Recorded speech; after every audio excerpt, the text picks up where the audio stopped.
سورہ کہف کی آیت نمبر 102۔ سورہ کہف کا 12واں اور آخری رکوع 16ویں پارے کا تیسرا رکوع۔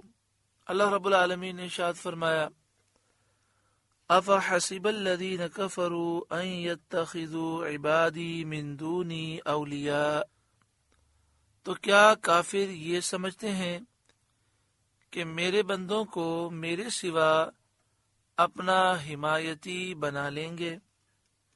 یعنی کیا کافر یہ سمجھتے ہیں کہ اللہ کے نیک بندے ان کی حمایت کریں گے؟ ہرگز ایسا نہیں ہے۔ اللہ کے نیک بندے ان کافروں سے بیزار ہیں۔ عیسائی حضرت عیسیٰ علیہ السلام کو اللہ کا بیٹا کہتے ہیں، خدا کہتے ہیں، الہ کہتے ہیں، معبود کہتے ہیں۔ یہودی حضرت عزیر علیہ السلام کو اللہ کا بیٹا کہتے ہیں، خدا کہتے ہیں، الہ کہتے ہیں، معبود کہتے ہیں۔ بعض مشرکین فرشتوں کے متعلق کہتے ہیں کہ وہ اللہ کی بیٹیاں ہیں۔ تو وہ اگر یہ سمجھتے ہیں کہ ہم نے عیسیٰ علیہ السلام کی پوجا کی ہے، حضرت عزیر کی پوجا کی ہے، یا فرشتوں کی پوجا کی ہے، تو یہ اللہ کے عذاب کو ہم سے دور کریں گے، اور اللہ ناراض ہوگا تو یہ اللہ سے مقابلہ کریں گے۔ ہرگز ایسا نہیں ہے۔ یہ اللہ کے نیک بندے ہیں، اور اللہ کے نیک بندے انہیں کچھ بھی نفع نہیں دیں گے، کیونکہ جو اللہ کا دشمن ہے، اللہ کے نیک بندے ان سے بیزار ہیں، اور وہ اللہ رب العالمین کے مقابلے میں کبھی بھی وہ کھڑے نہیں ہو سکتے، کیونکہ اللہ کے نیک بندے اللہ کے فرمانبردار ہیں، اور یہ بات تو ایک حقیقت ہے کہ اللہ کا کوئی مقابلہ کر ہی نہیں سکتا۔ لہذا یہ کافر جہنمی ہیں، اور انہیں کوئی نہیں بچائے گا، کوئی ان کی سفارش نہیں کرے گا۔ انا اعتدنا جہنم للکافرین نزلا، بے شک ہم نے کافروں کی مہمانی کو جہنم تیار کر رکھی ہے، یعنی کل بروز قیامت کافروں کی مہمان نوازی جہنم سے ہوگی۔ قل، اے محبوب آپ فرمائیے، هل ننبئکم بالاخسرین اعمالا، کیا ہم تمہیں بتا دیں کہ سب سے بڑھ کر ناقص عمل کن کے ہیں؟ یعنی وہ کون لوگ ہیں جو عمل کر کے تھک جائیں گے، مشقتیں محنتیں اٹھائیں گے، اور یہ امید کرتے رہیں گے کہ ان اعمال پر اللہ فضل فرمائے گا، مگر بجائے فضل کے ان کے لیے ہلاکت اور بربادی ہے۔ حضرت عبداللہ بن عباس نے فرمایا رضی اللہ تعالیٰ عنہما نے کہ وہ یہود و نصارہ ہیں۔ حضرت علی رضی اللہ تعالیٰ عنہ نے فرمایا یہ لوگ اہل حرورہ یعنی خوارج ہیں۔ مراد یہ ہے کہ یہودی جو محنت مشقت کرتے ہیں، عیسائی بھی اپنے مذہب کے مطابق محنت مشقت کرتے ہیں، اسی طرح راہب وہ جنگلوں میں جا کر بیٹھ جاتے ہیں، لیکن چونکہ ان کا عقیدہ درست نہیں ہے، وہ نبی اکرم صلی اللہ علیہ وآلہ وسلم کی محبت اپنے دل میں نہیں رکھتے، رسول اللہ پر ایمان نہ لائے، تو اس لیے ان کی ساری محنتیں، ان کے مجاہدات، ان کا ترک دنیا، اپنے طور پر جسے یہ عبادت سمجھتے ہیں، سب بیکار جائے گا، اور انہیں آخرت میں کوئی ثواب نہ ملے گا۔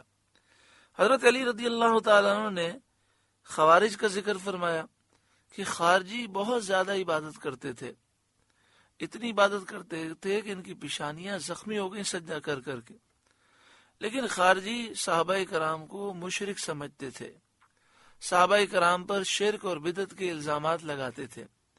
یعنی حضرت علی رضی اللہ تعالیٰ عنہ ان لوگوں کا ذکر کر رہے ہیں کہ جو بہت عبادات کریں گے، لیکن مسلمانوں پر شرک و بدعت کا الزام لگا کر وہ تباہ ہو جائیں گے۔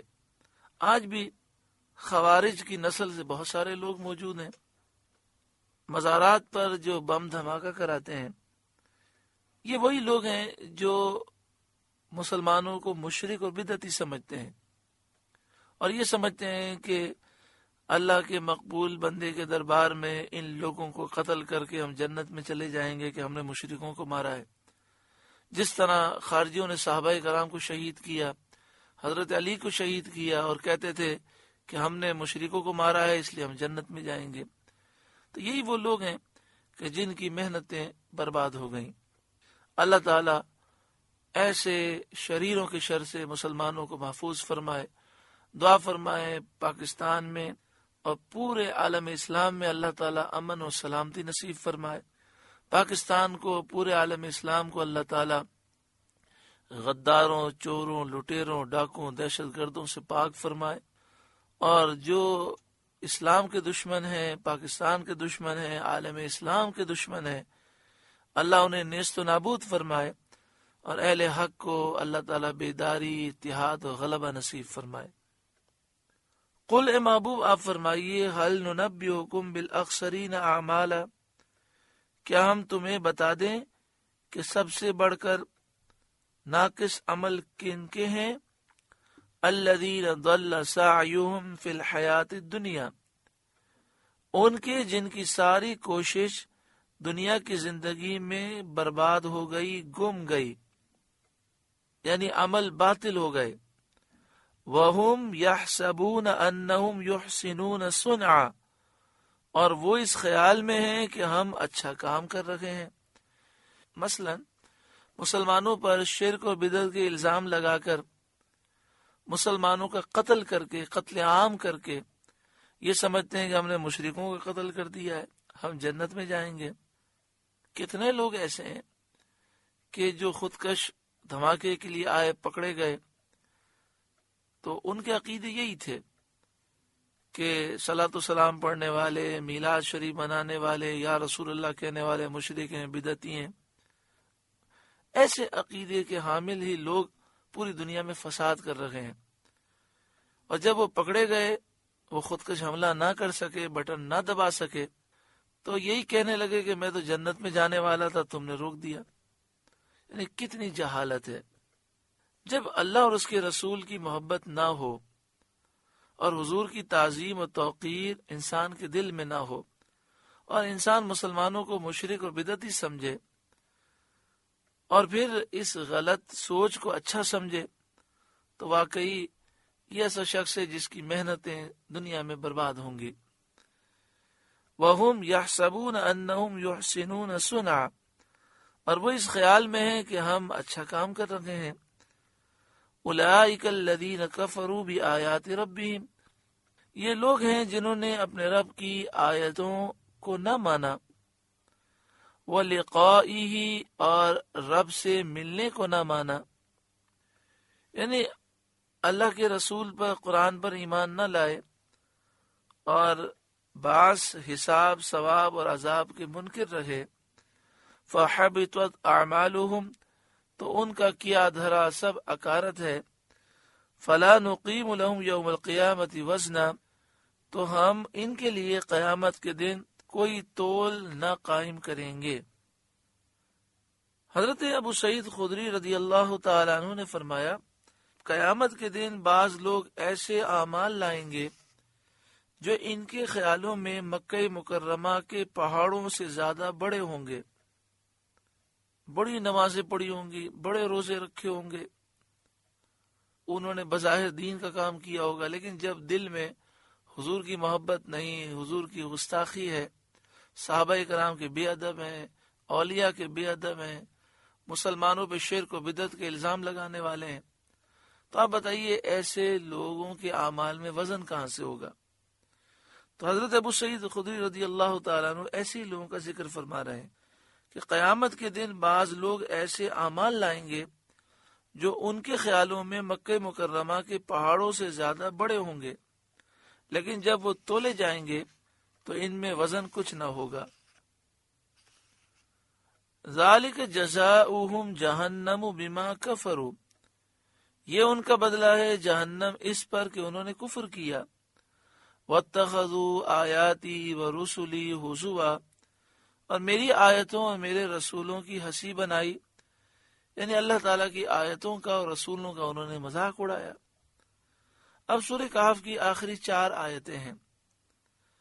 جو شخص رات کو سوئے اور اس کا ایک مخصوص وقت میں اٹھنے کا ارادہ ہو، جیسے تہجد کا ارادہ ہو رات میں، یا یہ خیال ہو کہ میری فجر میں آنکھ کھل جائے، رات میں دیر سے سو رہا ہوں، تو یہ سورہ کہف کی آخری 4 آیتیں پڑھ کر سوئے گا تو انشاءاللہ تعالی جس وقت پر اٹھنے کی نیت کرے گا انشاءاللہ وہ اٹھ جائے گا۔ ان الذین آمنوا وعملوا الصالحات، بے شک جو ایمان لائے اور اچھے کام کیے، کانت لہم جنات الفردوس نزلا، فردوس کے باغ ان کی مہمانی ہے، یعنی اللہ تعالیٰ انہیں جنت الفردوس عطا فرمائے گا۔ حضرت ابو ہریرہ رضی اللہ تعالیٰ عنہ سے مروی ہے، سید عالم صلی اللہ علیہ وآلہ وسلم نے فرمایا، جب اللہ سے مانگو تو فردوس مانگو، کیونکہ وہ جنتوں میں سب کے درمیان اور سب سے بلند ہے، اور اس پر رحمان کا عرش ہے، اور اسی سے جنت کی نہریں جاری ہوتی ہیں۔ حضرت کعب رضی اللہ تعالی عنہ نے فرمایا کہ فردوس جنتوں میں سب سے اعلیٰ ہے، اس میں وہ لوگ داخل ہوں گے جو نیکی کا حکم کرتے ہیں اور برائی سے روکتے ہیں۔ خالدین فیہا، وہ ہمیشہ ان میں رہیں گے، لا یبغون عنہا حولا، ان سے جگہ بدلنا نہ چاہیں گے۔ جس طرح دنیا میں انسان کیسی ہی بہتر جگہ ہو، اس کا دل چاہتا ہے کہ میں اس سے اعلیٰ اور عرفہ جگہ جاؤں، اس کے دل میں اس سے اعلیٰ کی طلب ہوتی ہے۔ یہ بات جنت میں نہ ہوگی، کیونکہ وہ جانتے ہوں گے کہ فضل الہی سے انہیں بہت اعلیٰ عرفہ مکان اور مکانت حاصل ہے۔ قل، اے محبوب آپ فرما دیں، لو کان البحر مدادا لکلمات ربی، اگر سمندر میرے رب کی باتوں کے لیے سیاہی ہو، لکھنے کی اینک بن جائے، لنفد البحر قبل ان تنفد کلمات ربی، تو ضرور سمندر ختم ہو جائے گا اور میرے رب کی باتیں ختم نہ ہوں گی۔ وَلَوْ جِئْنَا بِمِثْلِهِ مَدَدًا، اگرچہ ہم ویسا ہی اور اس کی مدد کو لے آئیں، یعنی اگر اللہ تعالیٰ کے علم اور حکمت کے کلمات لکھے جائیں اور ان کے لیے تمام سمندروں کا پانی سیاہی انک بنا دیا جائے اور تمام مخلوق لکھے اور تمام درخت وہ قلم بن جائیں، تو وہ کلمات ختم نہ ہوں گے اور یہ تمام پانی ختم ہو جائے گا۔ 7 سمندر 7 اور لیے جائیں، 14 سمندر بلکہ اس سے زائد بھی ہوں تو ختم ہو جائیں گے۔ مدعا یہ ہے کہ اللہ کے علم و حکمت کی انتہا نہیں۔ شان نزول اس آیت کا یہ ہے کہ حضرت عبداللہ بن عباس رضی اللہ تعالی عنہما نے فرمایا، یہودیوں نے کہا کہ اے محمد صلی اللہ علیہ وآلہ وسلم، آپ کا خیال ہے کہ ہمیں حکمت دی گئی، اور آپ کی کتاب میں ہے کہ جسے حکمت دی گئی اسے خیر کثیر دی گئی، پھر آپ کیسے فرماتے ہیں کہ تمہیں نہیں دیا گیا مگر تھوڑا علم؟ اس پر یہ آیت کریمہ نازل ہوئی۔ ایک قول یہ کہ جب آیت وما اوتیتم من العلم الا قلیلا نازل ہوئی تو یہودیوں نے کہا کہ ہمیں توریت کا علم دیا گیا اور اس میں ہر شے کا علم ہے۔ اس پر یہ آیت کریمہ نازل ہوئی۔ مدعا یہ کہ کل شے کا علم بھی اللہ کے علم کے سامنے قلیل ہے اور اتنی بھی نسبت نہیں رکھتا جتنی ایک قطرے کو سمندر سے ہو۔ قل، اے محبوب آپ فرمائیے، انما انا بشر مثلکم، ظاہر صورت بشری میں تو میں تم جیسا ہوں۔ یوحا الیہ، مجھے وحی آتی ہے، انما الہکم الہ واحد، کہ تمہارا معبود ایک ہی معبود ہے، یعنی مجھ پر بشری عوارض اور امراض طاری ہوتے ہیں۔ صورت خاصہ میں کوئی بھی آپ صلی اللہ علیہ وآلہ وسلم کا مثل نہیں کہ اللہ تعالیٰ نے آپ کو حسن و صورت میں بھی سب سے اعلیٰ اور بالا کیا، اور حقیقت میں، روح میں اور باطن میں، یعنی حقیقت، روح اور باطن کے اعتبار سے تو تمام انبیاء اوصاف بشر سے اعلیٰ ہیں. جیسا کہ حضرت علامہ قاضی ایاز نے شفا شریف میں بات لکھی کہ تمام انبیاء حقیقت کے اعتبار سے، روح کے اعتبار سے اور باطن کے اعتبار سے بشری اوصاف سے بھی اعلیٰ ہیں. حضرت شیخ عبدالحق محدث دہلوی علیہ رحمہ نے شرح مشکات میں فرمایا، انبیاء علیہم السلام کی اجسام اور ظواہر تو حد بشریت پر چھوڑے گئے، اور ان کی ارواح اور بواطن بشریت سے بالا اور ملائے اعلیٰ سے متعلق ہیں. یعنی اجسام تو بشری صورت میں ہیں، لیکن انبیاء کا باطن اور ان کی روحیں بشریت سے اعلیٰ اور بالا ہیں، اور ان کا تعلق ملائے اعلیٰ سے ہے. حضرت شاہ عبدالعزیز محدث دہلوی علیہ رحمہ نے سورہ والضحیٰ کی تفسیر میں فرمایا کہ آپ صلی اللہ علیہ وآلہ وسلم کی بشریت کا وجود اصلا نہ رہا، اور غلبہ انوار حق آپ پر علی الدوام حاصل ہوئے. یعنی اللہ تعالیٰ نے آپ کو وہ مقام عطا فرمایا کہ ظاہری صورت بشریت کی ہے، لیکن بشریت کا وجود، آپ کی بشریت کا وجود بالکل باقی نہ رہا، اور حق کے انوار کا غلبہ آپ پر ہمیشہ رہا. بہرحال آپ کی ذات اور کمالات میں آپ کا کوئی بھی مثل نہیں. اس آیت کریمہ میں آپ کو اپنی ظاہری صورت بشریہ کے بیان کا اظہار تواضع کے لیے حکم فرمایا گیا، یعنی آپ عاجزی فرمائیں، تواضع کریں. یہی فرمایا ہے حضرت عبداللہ بن عباس رضی اللہ تعالی عنہما نے. کسی کو جائز نہیں کہ حضور صلی اللہ علیہ وآلہ وسلم کو اپنے مثل بشر کہے، اپنے جیسا بشر کہے، کیونکہ جو کلمات اصحاب عزت اور عظمت بطریق تواضع فرماتے ہیں، یعنی اللہ کے مقبول بندے عاجزی کے طور پر جو بات کہتے ہیں، ان کا کہنا دوسروں کے لیے جائز نہیں. دوسری بات یہ کہ جس کو اللہ تعالیٰ نے فضائل جلیلہ اور مراتب رفیع عطا فرمائے ہوں، اس کے ان فضائل و مراتب کا ذکر چھوڑ کر ایسے وصف عام سے ذکر کرنا جو ہر کاہ و ماہ میں پایا جائے، ان کمالات کے نہ ماننے کا مشر ہے. یعنی مطلب یہ کہ جب اللہ تعالیٰ نے اپنے محبوب کو بے شمار فضائل اور عظمتیں عطا فرمائی، تو ان کا ذکر نہ کرنا اور بشر کا ذکر کرنا، یعنی ایک ایسا وصف ذکر کرنا جو عام لوگوں میں پایا جاتا ہے، یہ اس بات کا اشارہ کرتا ہے کہ ذکر کرنے والا حضور کی شان و عظمت کو مانتا نہیں ہے. تیسری بات یہ کہ قرآن کریم میں جگہ جگہ کفار کا طریقہ بتایا گیا ہے کہ وہ نبیوں کو اپنے مثل بشر کہتے تھے، اور اسی وجہ سے وہ گمراہی میں مبتلا ہوئے. پھر اس کے بعد آیت میں ہے یوحا الیہ، کہ میری طرف وحی آتی ہے. حضور سید عالم صلی اللہ علیہ وآلہ وسلم کی شان کا ذکر ہے کہ آپ اللہ کے حضور مکرم ہیں اور آپ علم کے ساتھ مخصوص ہیں. انما الہکم الہ واحد، کہ تمہارا معبود ایک ہی معبود ہے، اس کا کوئی شریک نہیں. فمن کان یرجو لقاء ربہ، تو جسے اپنے رب سے ملنے کی امید ہو، فلیعمل عملا صالحا، اسے چاہیے کہ نیک کام کرے.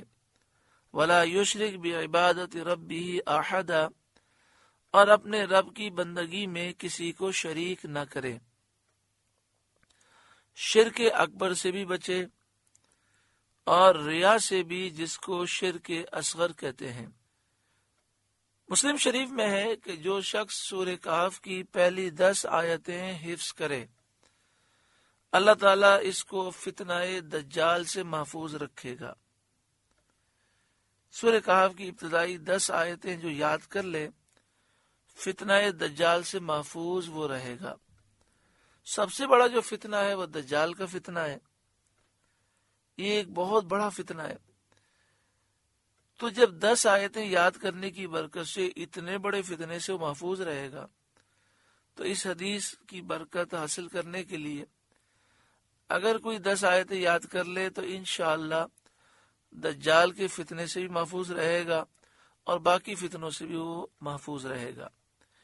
یہ بھی حدیث شریف میں ہے کہ جو شخص سورہ کہف کو پڑھے وہ 8 دن تک ہر فتنے سے محفوظ رہے گا۔ سورہ کہف کا درس مکمل ہوا۔ اللہ رب العالمین اس کے نور سے ہمارے قلوب کو روشن و منور فرمائے۔